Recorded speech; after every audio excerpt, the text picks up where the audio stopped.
Hello and welcome back to everyone's favourite Formula 1 related YouTube channel, Stop and Go F1. Here we are for another car launch, the penultimate car launch, and it is for Mercedes. Now, Mercedes had a difficult year last year, their worst year since 2013, maybe even before. Well, they had one win, so the worst since 2011. So, yeah, not great for them. This is their big comeback year for, well, hopefully, in the eyes of Mercedes and Mercedes fans. So let's cut right to the chase. This is what they have revealed today. And here it is, and my goodness, it is beautiful. It's a beautiful car. They've gone back to the black livery. Now, personally, I massively prefer the black Mercedes to the silver Mercedes. There was always something about the silver Mercedes. I'd never really liked them. But the black Mercedes, I always think, look a lot better, and this one looks really good. It's a very good-looking car. Points that I really like, before we point out the obvious thing that I have to talk about, but things that I really like. The Mercedes logos here on the back. They've done the Mercedes logos on the engine cover for a few years now, but these are very subtle. I like them a lot.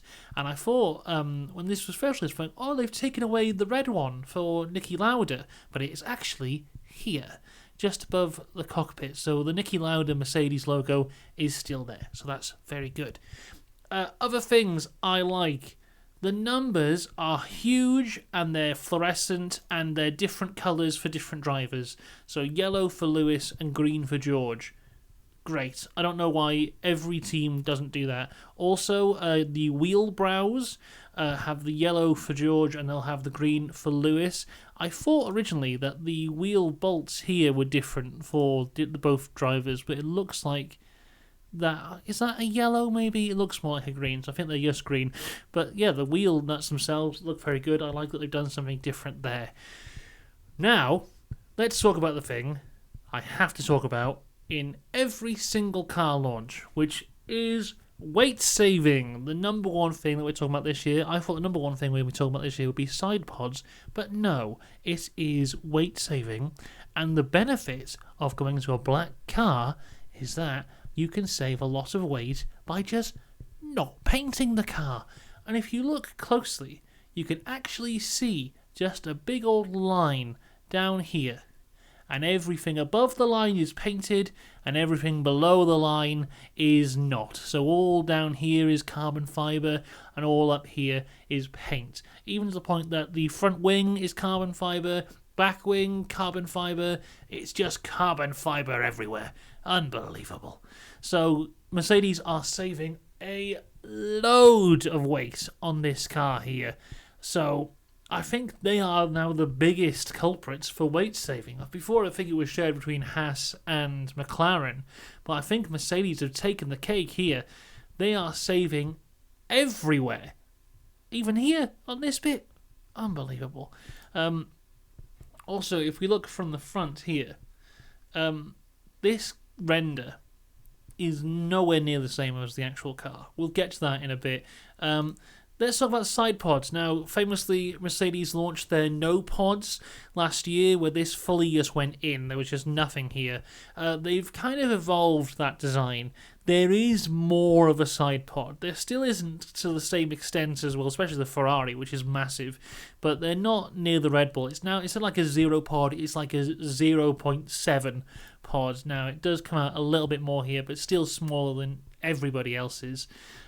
So when we look at this one here, they also did their shakedown today, and some photos have been released from that. So have a look at this photo here, then have a look at the real car, and let's play a little game of spot the difference between these two cars.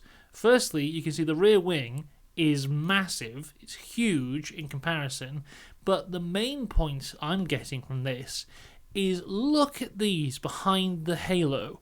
Now this goes over the engine cover here, but I don't even know what these are for, but on the render, non-existent. On the actual car, these are massive. I don't even know, is this cooling? Is this exhaust? I don't know what this is, but that is huge. So if they were saving weight with everything else, maybe it's because these are really rather heavy. If we look on the car they released here, there's lovely Mick. Poor Mick. Badly done by last year. But you can see that line again here. Everything below here, carbon fibre, everything above painted. You can see on the side this massive kind of bulge that comes across the side and out the back. I don't know what that is, but that isn't on any other car at all. And you can see as well, you see, when they paint the car black, good thing of having a black car is it's a lot more difficult to pick up details because you don't know what's shadow and you don't know what's anything. But yeah, looking good. They seem to be pretty positive, all of them. They seem to think that they've got it in a good place. But the thing to remember is that this time last year, they were very confident and it all went wrong. So, can't be too confident at this time. But yeah, beautiful car, looking really good. So as I said, they did the shakedown today, and a rumour has come out, which I haven't seen for anyone else, but it came from this here Twitter account, Virtuas de Goma F1, which is a Spanish Twitter account, has nearly 100k followers, so maybe they're legitimate. You don't get a follow like that by just making crap up, but here we go. They tweeted out this. Let's translate this tweet here. The premiere of the Mercedes W14 has not been the dream. After the presentation, they had put it to roll in Silverstone, and it has given engine problems. They have sent the unit in for repair. It had ignition problems, misfiring and misfiring. They knew what was going to happen to them. They fear a repeat. So, obviously from the photo here, they got it out eventually. But if that is true, there's an issue somewhere here. And not only was there just an issue, it was an issue that they were aware of, and they think it could happen again. So, as much as this is the big comeback year for Mercedes, maybe there is gremlins in the works already. Who's to know? But just from the launch and what we've actually seen and what's actually confirmed, because of course what I just said then is just a rumour, it's looking good. Good looking car, probably the lightest car of the grid. The Mercedes engine is probably the most reliable. The Red Bull engine's up there as well in terms of reliability, but they are very reliable.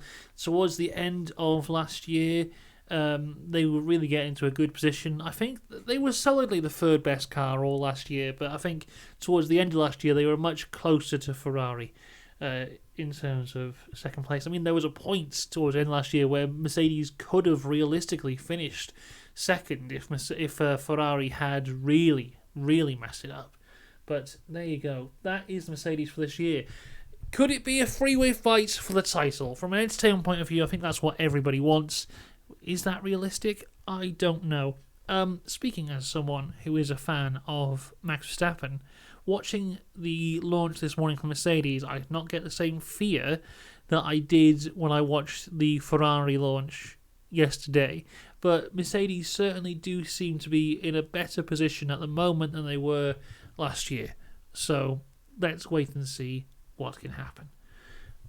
Right, so that's all we've got for today on the Mercedes launch. Tomorrow is the final launch of the year for the Alpine car, although that's been massively leaked online everywhere, so everyone's already seen it. But that is the final launch for tomorrow, and then of course we start the road to testing, which starts next Thursday, which is very exciting. So until tomorrow, goodbye.